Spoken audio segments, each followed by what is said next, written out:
তো হ্যালো বন্ধুরা, good morning to all. আর চলে এসেছি সরস্বতী পুজোর দিন নন্দন ভ্রমণ পার্ট 2। হ্যাঁ, এই যে এত কীর্তি কাহানি গণ্ডগোল ঝগড়া সব করে ফাইনালি আমরা নন্দনে এসে পৌঁছালাম।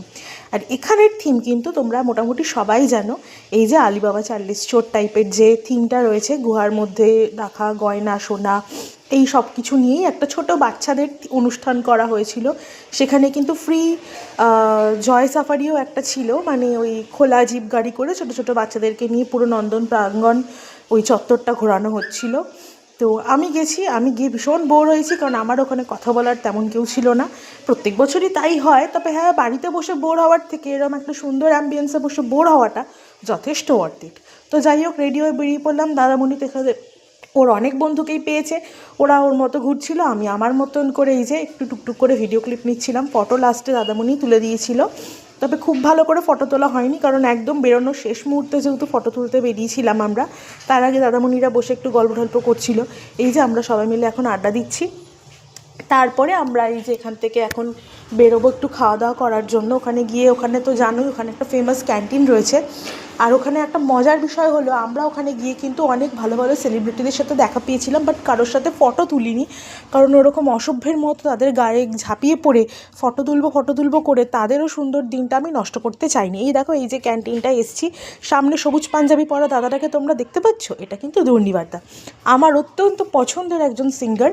কিন্তু আমি সেখানে গিয়ে তার সুন্দর সময়টা নষ্ট করতে চাইনি, কারণ সে ওখানে ফ্রি টাইমে গিয়ে টিফিন খাচ্ছিল। আর দাদুটাকে দেখেছো, আলাদাই লেভেলের এনার্জি, কি নাচ! ওফ, জাস্ট বলার মতন না।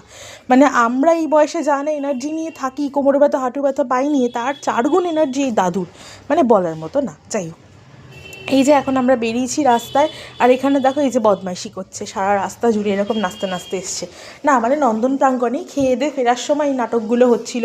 আর হাতে দেখেছো এই যে ছোট্ট একটা কিউট ক্যামেরা কিরিং যেটা রয়েছে, সেটা নিয়ে কী নাটক যে ওরা করলো বলার মতো না। যাই হোক, কিন্তু খুব ভালো লাগছিল।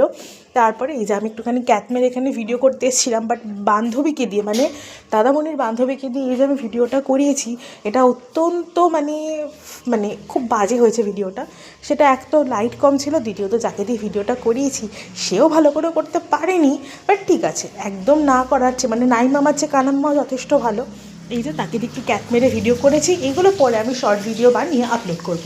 যাই হোক, তারপরে আমরা এই দিকটাতে এলাম কিছু কিছু ছোটো ছোটো জিনিসপত্র মানে এক্সপ্লোর করতে, মানে এই দোকানগুলোকে এক্সপ্লোর করতে। এই জায়গাটাতে দাঁড়িয়ে মানে যে আর কি প্রথমে নাচানাচি করছিল, দেখো এই দাদাটা কিন্তু কি সুন্দর একটা টোন্ড ব্যাগগুলো কিনে নিয়েছে। তারপরে আমরা কেনাকাটি কমপ্লিট করে সব কিছু করে বাড়ি ফেরার উদ্দেশ্যে রওনা দিলাম। আর এই যে আমাদের তো মানে